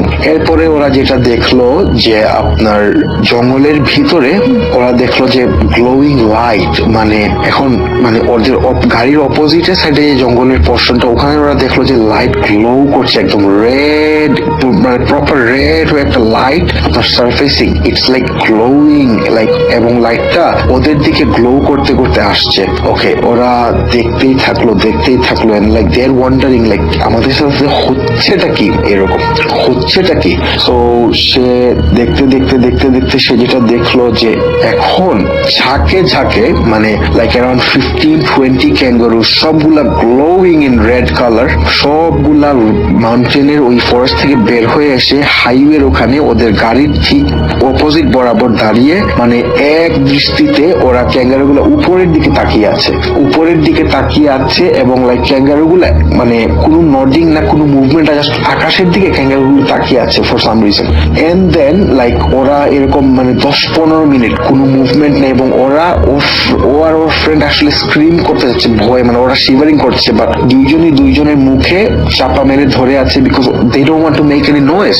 So and then at one point like 10-15 minute এবং ক্যাঙ্গারু গুলা দাঁড়িয়ে আছে, কোনো কথা নাই। বিকজ এগুলা রাসেল ভাই ক্যাঙ্গারু এরকম গ্লো কেন করবে? There something paranormal going in it. এগুলো জিনও হতে পারে যেগুলো ক্যাঙ্গারুর ফর্ম নিয়েছে, লাইক বিকজ আমরা জিনের জায়গা, আমরা দুনিয়াতে এত বেশি মানে আমরা কি বলবো, আমরা ইনহ্যাবিট করেছি, আমরা অকুপাই করছি, ওদেরও তো থাকার জায়গা থাকতে হবে। সো আই বিলিভ এটা জিনেরই কোনো display, because Australia is a vast continent, আর এত খালি জায়গা পড়ে আছে, হয়তোবা ওরা এখানেই বাসা বাড়ি নিয়ে রেখে ফেলেছে, লাইক ওরা এখানেই ওদের বাসস্থান করে ফেলেছে জঙ্গলে। এবং in this experience of Michael, এই ক্যাঙ্গারু গুলো আই এম শিওর ইট ওয়াজ জিন। ওরা কমিউনিকেট করছে, ওরা এক সাইড থেকে আরেক সাইডে যাচ্ছে, probably they are doing their business. But Michael মানে কি বলবো, হি সেড লাইক আমি ভেরি স্পেশাল, আমি এরকম একটা এনভায়রনমেন্টে রাতে আমরা দুইটা ফ্রেন্ড একা অ্যাবান্ডেন্ট একটা জায়গায় পড়ে গিয়েছি এবং আমরা উই এক্সপিরিয়েন্স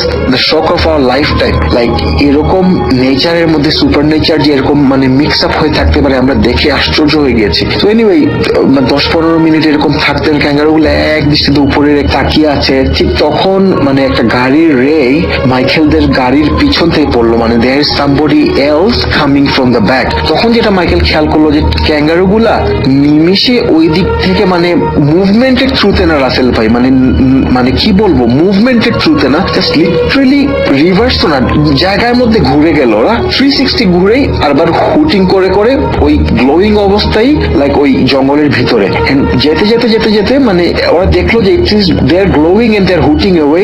যাওয়ার সময় যেতে যেতে যেতে একটু সময় পরে সবকিছু ইনভিজিবল। তখন মাইকেল বললো না, let's not take any chance, আমি ওই গাড়িটাকে দেখি থামাইতে পারি নাকি, will hitchhike. So Michael দাঁড়িয়ে ওরা দুইটা ফ্রেন্ড নেমেই গাড়ির মানে সাথে সাথে ওই গাড়ি আসতে আসতে ওরা একটু রোডের সাইডে গিয়ে খুব বেশি মানে অ্যাগনাইজিং ভাবে সিগন্যাল দিল যে গাড়িটাকে থামানোর জন্য। এবং থ্যাঙ্কফুলি ওই ড্রাইভারটা অনেক ভালো ছিল। এন্ড অ্যাপারেন্টলি মাইকেল যেটা বলছিল যে একটা old lady and her husband they were also driving back to Canberra. So Michael যেটা বললো যে ওনারা অ্যাসিস্ট্যান্স নিল এবং ওনারা হেল্প আউট করলো। মাইকেল যেটা আমাকে বললো যে সে পরে আপনার যেটা করলো যে ওই অ্যাসিস্ট্যান্স টিমকে রোড এন্ড অ্যাসিস্ট্যান্স টিমকে বললো যে আমাদের গাড়ি আমরা এরিয়া রেখে গিয়েছি, just pick the car up এবং ক্যানবেরা করে ওইটা আমি ওইখান থেকে কালেক্ট করে নিবো। আর ওরা Michael in the mean time ওই কাপলের সাথে he took a lift to Canberra. So এটাই রাসেল ভাই ছিল আজকের কালেক্ট করা ঘটনা। আমি যদি আর কোনো কিছু পাই I will definitely let you know. ভালো থাকবেন রাসেল ভাই, আল্লাহ হাফিজ। Booth FM. The night comes alive with Graminphone.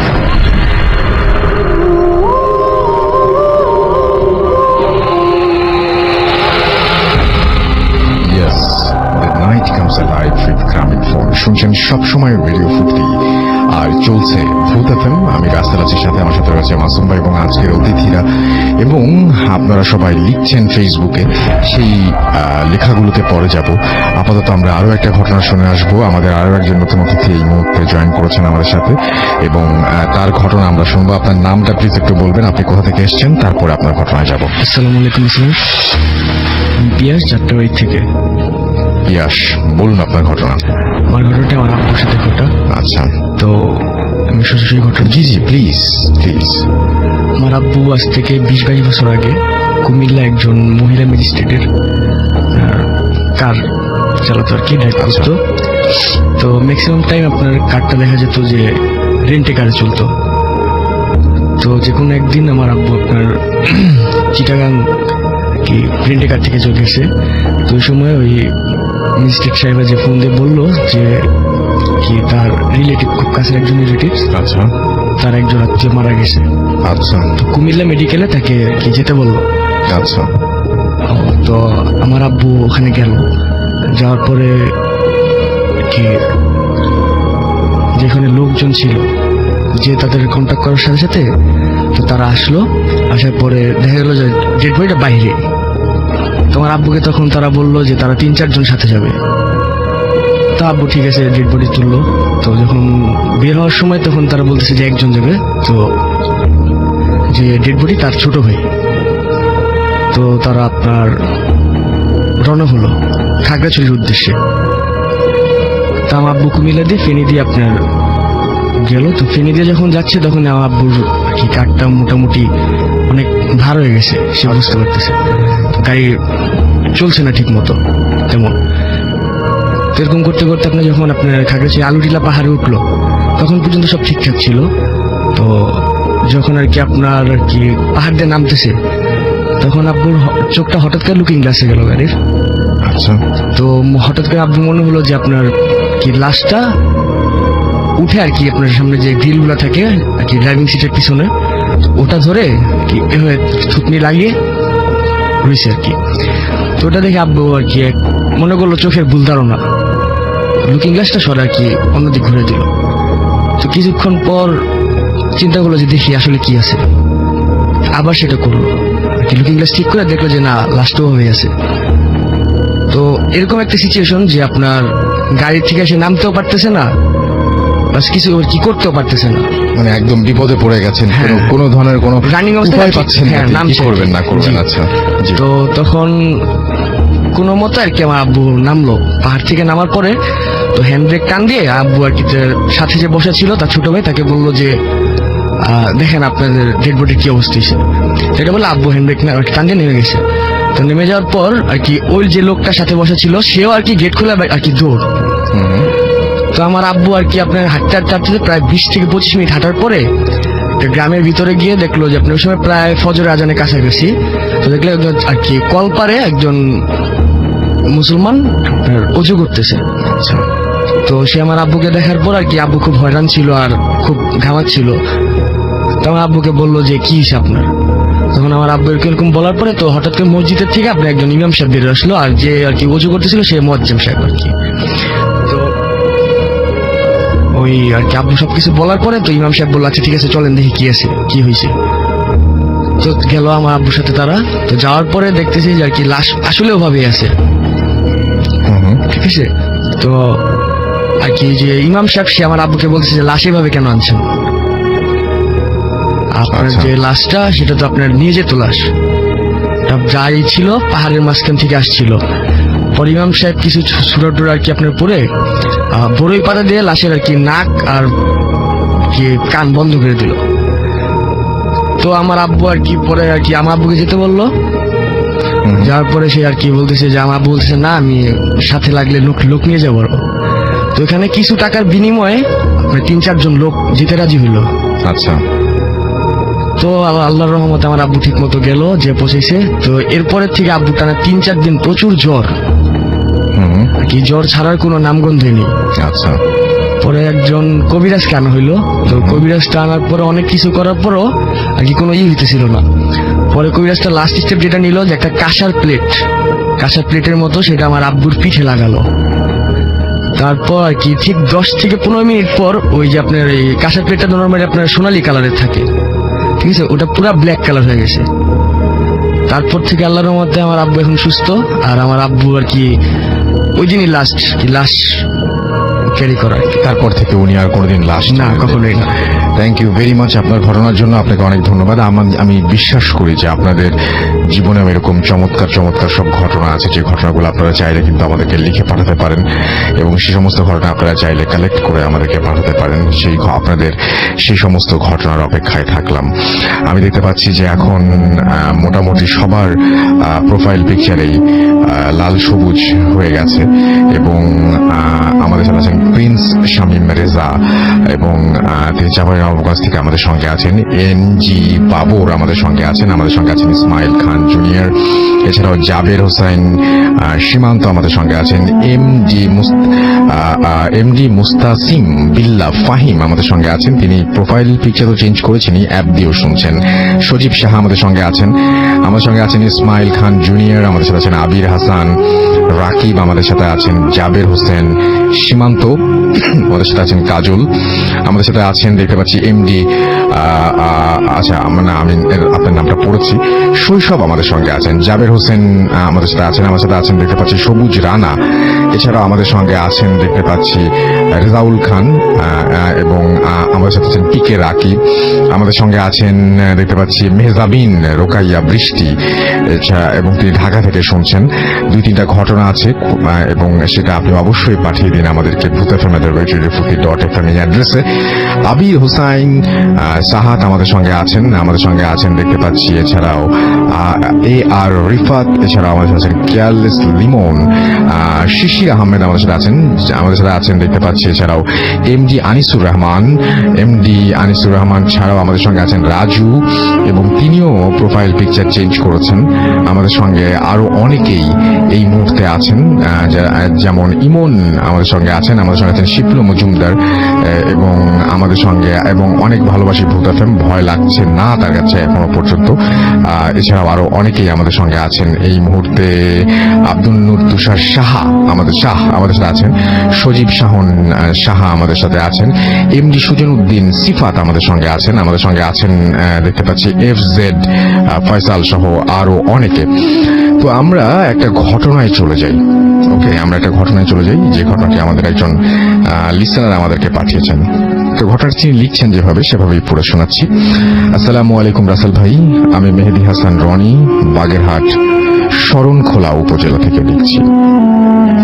আজকে আমি যে ঘটনাটি শেয়ার করব এটা আমার মামার কাছ থেকে শোনা, তার কাছ থেকে যেভাবে শুনেছি সেভাবে বর্ণনা করছি। ঘটনাটা সম্ভবত 2000 সালের দিকে ঘটেছে। আমি তখন বাগেরহাট জেলার রসুলপুর নামের একটি গ্রামের মাদ্রাসায় পড়তাম। সেই সময় ওই এলাকায় এখনকার মতো উন্নত ছিল না, তখন ওই এলাকায় ইলেকট্রিসিটি আসেনি। মাদ্রাসায় থাকার কারণে ওই এলাকার এক বাড়িতে আমি থাকতাম এবং বাড়িটা মাদ্রাসা থেকে অনেকটা দূরে ছিল এবং আমি প্রতিদিন রাতে এশার নামাজ পড়ে মাদ্রাসা থেকে একজন ছাত্রকে সঙ্গে নিয়ে সেই বাড়িতে গিয়ে টিফিন ক্যারিয়ারে করে রাতের খাবার নিয়ে আসতাম। একদিন জরুরি কাজে আমাকে অনেক দূর যেতে হয় এবং তাই ফিরতে অনেক রাত হয়ে যায়। ওই দিন আবহাওয়া তেমন ভালো ছিল না, সন্ধ্যার দিকে প্রচুর ঝড় বৃষ্টি এবং যে বাড়িতে আমি লজিং থাকতাম সবসময় বলতো যদি আমি কোনোদিন আসতে না পারি যেন আগে থেকে বলি, ভাত রান্না করার পর যেন নষ্ট না হয়। অনেক রাত হবার কারণে সেদিন কেউ আমার সাথে যেতে রাজি হলো না, তাই উপায় না দেখে একাই রওনা দিলাম। ঝড় বৃষ্টি হবার কারণে রাস্তায় গাছপালা ডালপালা ভেঙে পড়ে আছে, অন্ধকার রাত।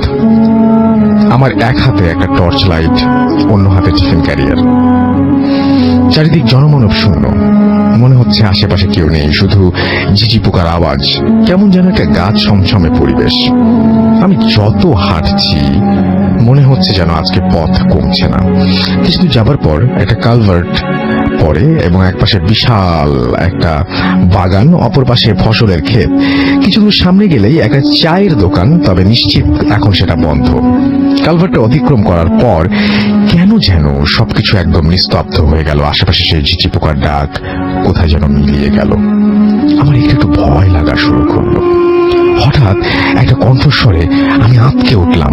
পিছু ফিরে দেখি 10 থেকে 12 বছরের একটা মেয়ে কান্না জড়িত কণ্ঠে বলছে, ভাইয়া আমাকে একটু সাহায্য করেন, আমি অনেক বিপদে পড়েছি। আমি বললাম কি হয়েছে? সে বলল মাকে সাপে কামড় দিয়েছে, তাকে হাসপাতালে নিয়ে যেতে হবে, দয়া করে আমার সাথে চলুন। আমি বললাম দেখো আমি একা কি করে নেবো, তার চেয়ে ওই যে সামনে শাহিন ভাইয়ের দোকান, চলো, তাকে ডাকলে কিছু একটা ব্যবস্থা করে দেবে। কিন্তু মেয়েটা বলছে দয়া করে আপনি আমার সাথে চলুন, অনেক দেরি হয়ে গেছে। আমি কিছুই বুঝে উঠতে পারছিলাম না কি করব। হঠাৎ ভাবলাম আমি একা কি করে এত রাতে একজন মহিলাকে নিয়ে যাব, তার চেয়ে তাকেই ডাকি। এইভাবে জোরে জোরে শাহিন ভাইকে ডাক দিলাম। এমন সময় পিছনে তাকিয়ে দেখি মেয়েটা কোথাও নেই, এইমাত্র আমার পাশে দাঁড়ানো ছিল। মুহূর্তের মধ্যে, সেকেন্ডের মধ্যে সে ভ্যানিশ হয়ে গেছে। তখন বুঝতে পারি আমার সাথে খারাপ একটা কিছু ঘটছে। এক দৌড় দিয়ে শাহিন ভাইয়ের দোকানে গিয়ে বসে পড়ি। আমার সারা শরীর তখন কাঁপছে, শরীর থেকে অঝরে ঘাম বেরোচ্ছে। আমার ডাক শুনে ততক্ষণে সেও বের হয়ে এসেছে। আমাকে ওভাবে ঘামতে দেখে জানতে চাইল কি হয়েছে। সবকিছু খুলে বলার পর আমাকে মাদ্রাসায় পৌঁছে দিল। ওই দিন রাতে আমি ঘুমের মধ্যে আবার ওই মেয়েটাকে দেখতে পাই। এবার তার চেহারা খুবই ভয়ঙ্কর। সে রাগান্বিত দৃষ্টিতে আমার দিকে তাকিয়ে বলছে, আজকে কোন রকমে বেঁচে ফিরলাম আমি। সকালে ঘুম থেকে উঠেই মাদ্রাসার বড় হুজুরকে সব বলি। সব শুনে উনি আমাকে একটা তাবিজ দেন আর বলেন এটা যেন সবসময় সাথে রাখি। এরপর কোনোদিন আর ওই স্বপ্ন দেখিনি। এখনো একা একা রাতের বেলা বের হই না। এবং এটাই ছিল আমার ঘটনা। ভালো লাগলে পড়ে শোনাবেন। ভূত এফএম টিমকে ধন্যবাদ, থ্যাংক ইউ সো মাচ আপনার ঘটনার জন্য। আমরা একটা ছোট্ট বিজ্ঞাপন বিরতিতে যাব এবং বিরতির পরে আবারও ফিরে আসবো। সেই পর্যন্ত আশা করছি আমাদের সঙ্গেই থাকবেন। স্টে টিউনড, রেডিও ফুর্তি 88 FM and Do Furti. Lead exclusively on FusionBD.com. Bhoot FM. The night comes alive with Graminphone.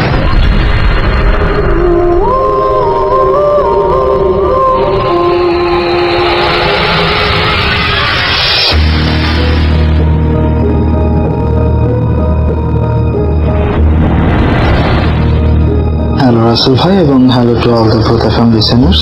আমি অস্ট্রেলিয়া থেকে বলছি, অস্ট্রেলিয়া সিডনি থেকে। আমি এখন যে ঘটনাটি বলবো এটি রোজির কাছ থেকে শোনা। রোজি আমার বাসার অপোজিট সাইডে ওল্ড হোমে থাকে তো আমার বাসার পাশেই আবার একটি পার্ক আছে, তো এই পার্কে যখন আমরা যাই হাঁটাহাঁটি করি, তো তখন বিভিন্ন কথাবার্তা, বয়স্ক মানুষরা তো সারাদিন কারোর সাথে কথাবার্তা বলার সুযোগ পায় না, তো তারা একটু সুযোগ পেলে কারোর সাথে একটু কথাবার্তা বলে।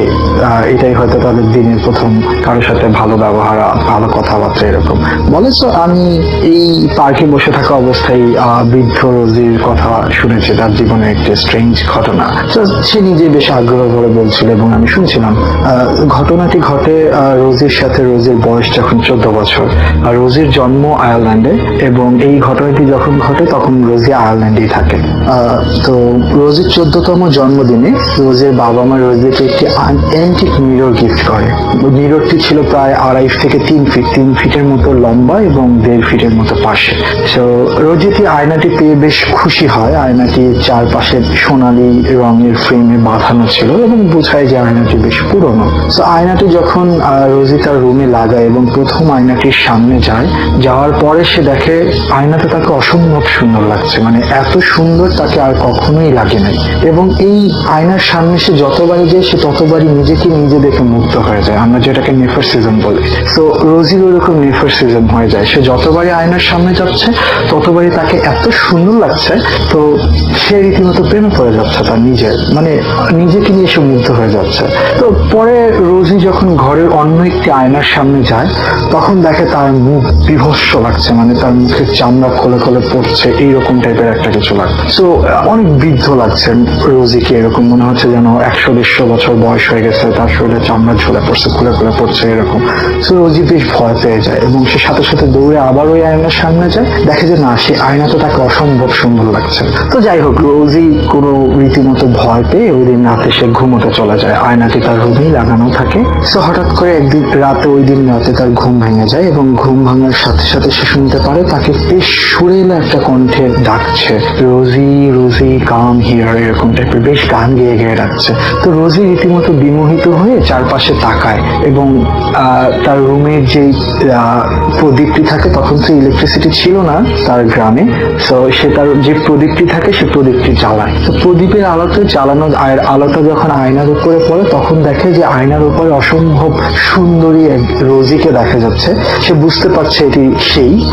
তো ওই রোজি তাকে ডাকছে, খুব সুরেলা কণ্ঠে ডাকছে। তো রোজি রীতিমতো বিমোহিত হয়ে আয়নার সামনে চলে যায় এবং চলে যাওয়ার পরে দেখে যে ওই পারের যে রোজি আছে সে রোজি হাত বাড়ায় এবং এই পারের যে রোজিও হাত বাড়ায়। হাত বাড়ানোর সাথে সাথে রোজি আয়নাটি টাচ করার সাথে সাথে রোজি যেটা ফিল করে, 2-3 সেকেন্ডের জন্য তীব্র ইলেকট্রিক শক এবং চারিদিক অন্ধকার। হঠাৎ করে রোজি আবিষ্কার করে সে আয়নার ওপারে চলে গেছে এবং সে যখন তাকায়, তার রুমের দিকে তাকায়, সে দেখে আয়নার থেকে তার রুম দেখা যাচ্ছে এবং দেখে যে রোজির নিথর দেহটা আয়নার সামনে পড়ে আছে ফ্লোরে। সো রোজি তখন সাথে সাথে বেশ চিৎকার করা শুরু করে। সে ভাবছে, সে আমাকে যেটা বলেছে তার মনে হচ্ছিল সে হয়তো মারা গেছে, এরকম কিছু। সো রোজি এরকম বেশ ভয় পায় আর চিৎকার চেঁচামেচি শুরু করে, কিন্তু রোজি আয়নার ওপারে আটকা পড়ে গেছে এবং এটা হচ্ছে একটা সমুদ্রের পাড়ে যদি একটা 10x10 যদি একটা কাচের বক্স দিয়ে রাখা হয়, সে এই 10x10 জায়গাটুকুর মধ্যেই হাঁটতে পারছে। সে দেখছে চারিপাশে সমুদ্র, সুন্দর একটা আবহাওয়া এবং পরন্ত বিকালের সমুদ্র যেরকম এরকম সমুদ্রের ঢেউ হচ্ছে, কিন্তু সে ওই রকম 10x10 যে জায়গাটা কাচের ঘরের মতো, অদৃশ্য কাচের ঘর বলা যায় এটাকে, সে ওই জায়গাটা বাইরে যেতে পারছে না। সে অনেক চিল্লাচিল্লি করে, কোনোভাবেই সে ওই জায়গার বাইরে যেতে পারছে না এবং সে তার রুমের আয়নার দিকে এসেও অনেক ধাক্কাধাক্কি করে, বাট কোনো লাভ হয় না। ওই দিনই সকালবেলা রোজির বাবা মা এসে দেখে যে রোজির নিথর দেহ পড়ে আছে মাটিতে। তো তখন তো অ্যাম্বুলেন্স ছিল না, টেলিফোনের ব্যবস্থা অত ছিল না, তো ওরা রোজিকে ধরাধরি করে হসপিটালে নিয়ে যায়। তো হসপিটালে নিয়ে যাওয়ার পরে ডাক্তাররা বলে যে they cannot do anything about her, she's gonna die within a day, within some days, because তাদের কথা মতো হচ্ছে রোজি এরকম একটা স্টেটে চলে গেছে যেটা তখনও চিকিৎসা বিজ্ঞান জানতো না। আসলে আমরা এখন যেটাকে কোমা বলি, তো তখন যেটা হচ্ছে রোজি কোমায় চলে গেছে। তো রোজিকে বাসায় দিয়ে দেওয়া হয়েছে যে আপনি ওকে বাসায় নিয়ে যান, যে ওর জীবনের শেষ যে কয়টা দিন আছে সেটা বাসাতেই পিসফুলি সে মারা থাকে, এরকম টাইপের। তো রোজিকে বাসায় নিয়ে আসা হয়। তো রোজিকে বাসায় নিয়ে আসা হয়, তখনও রোজি আয়নার মধ্যে বন্দি। রোজি ও রুমের মধ্যে যা কিছু হচ্ছে সবকিছু আয়না দিয়ে দেখতে পাচ্ছে। তো এরই মধ্যে রোজি লক্ষ্য করে রোজির যে কুকুরটি ছিল, এই কুকুরটি এসে ওর আয়নার সামনে বসে থাকে। তো রোজি সামহাও বুঝতে পারে যে ওর কুকুরটি হয়তো কি বুঝতে পারে পারছে যে আয়নার মধ্যে কোনো একটা কিছু আছে, কিন্তু কুকুরটিকে দৃষ্টি আকর্ষণ করার জন্য রোজি অনেক কিছুই করে, অনেক চিল্লাচিল্লি করে, কিন্তু কুকুরটা আসলে কোনো সাড়া কিছুই করে না, জাস্ট অপলক দৃষ্টিতে আয়নার দিকে তাকিয়ে থাকে, মিররের দিকে। তো যাই হোক, চিকিৎসা এরকম ভাবে 2-3 দিন চলে যায়। রোজি রীতিমতো হতাশ হয়ে যায় এবং রোজি ধরেই নেয় যে এটাই, ও আর কখনই আয়নার ভিতর থেকে বেরোতে পারবে না। আর যতবারই দেখে যে রুমের মধ্যে ওর নিথর দেহটা বেডে শোয়া, ওর মা পাশে কান্নাকাটি করছে, ওর বাবা কান্নাকাটি করছে, ওর ছোট ভাইটা এসে কান্নাকাটি করছে, এরকম আত্মীয় স্বজন সবাই দেখতে আসছে এবং সবাই রীতিমতো ওদের বাইবেল অনুযায়ী গডের কাছে এরকম প্রার্থনা করছে, এরকম সবকিছুই করছে। তো এরকম সময় ওর নানি আসে একদিন। তো নানি আসার পরে দেখে যে ওর নানি এসে খেয়াল করে যে ওই কুকুরটা প্রায় সময় আয়নার সামনে গিয়ে বসে থাকে এবং রোজের দেহটা আয়নার সামনে পাওয়া যায়। তো ওর নানির বয়স তখন এরকম হবে 80-85 বছর, বেশ বৃদ্ধ মহিলা। তো সে তখন বলে যে এরকম যেহেতু চিকিৎসা কিছু করতে পারছে না, ও তো মারাই যাবে, তো শেষ চেষ্টা হিসেবে আমরা আয়ারল্যান্ডে তখন উইচ প্র্যাকটিসিং চলতো, জাদুবিদ্যা যেটাকে বলে, ডাইনি বিদ্যা এরকম, তো উইচ প্র্যাকটিস চলতো। তো ওর নানি বলে যে তাহলে আমরা একটা উইচ আনি, শেষ চেষ্টা হিসেবে উইচ প্র্যাকটিস যেটা করে রিচুয়াল, ওটা করে দেখি উইচকে দিয়ে যদি কোনো উপকার হয়। তো পরবর্তীতে একটা উইচ আনা হয়। উইচ আনার সাথে সাথে উইচ মহিলাটি যখন আয়নার দিকে তাকায় তখনই সে রীতিমতো বেশ ঘাবড়ে যায় এবং ঘাবড়ে যেয়ে জিজ্ঞেস করে যে তোমরা এই আয়নাটি কোথায় পেয়েছো। হ্যাঁ, তো এই আয়নাটি কোথায় পেয়েছো এটা যখন জিজ্ঞেস করা হয় তখন রোজের বাবা বলে যে এটা তো আমরা একটা অ্যান্টিক শপ থেকে কিনে এনেছি, দেখতে অসম্ভব সুন্দর আয়নাটা, আর দামও বেশ কমে পেয়েছি, এই কারণে এত সুন্দর আয়না আমরা অ্যান্টিক শপে নিয়ে ওকে 14তম বার্থডেতে এটা গিফট করেছি। তো তখন উইচ যেটা বলে যে এই আয়নাটা ছিল সেই ইজিপশিয়ান আয়না একটি, এবং এটার মধ্যে ইজিপ্টার আত্মা কিংবা আমরা যেটাকে জিন বলি, ওরা হচ্ছে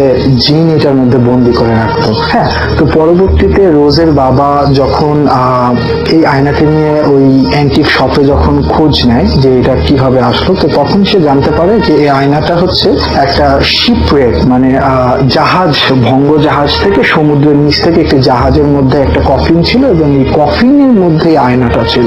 তো এই কফিন এবং আয়না এই দুইটাই, কফিনটা ছিল স্টিলের কফিন, প্রায় ধ্বংস হয়ে গেছে এরকম একটা কফিন। সেই কফিন আর এই আয়না এই দুইটা একসাথে এসে পেয়েছে। মানে কফিনটি এত পুরানো না, বাট আয়নাটা অনেক পুরানো, মনে হচ্ছে যে 1700-1800 এরকম সালের দিকে ইজিপ্ট থেকে এই আয়নাটি আয়ারল্যান্ডে এরকম কোন একটি এরিয়াতে নিয়ে আসার সময় হয়তো জাহাজ ডুবি হয়েছিল, কিন্তু আয়নাটি কফিনের মধ্যে বন্দী করা ছিল।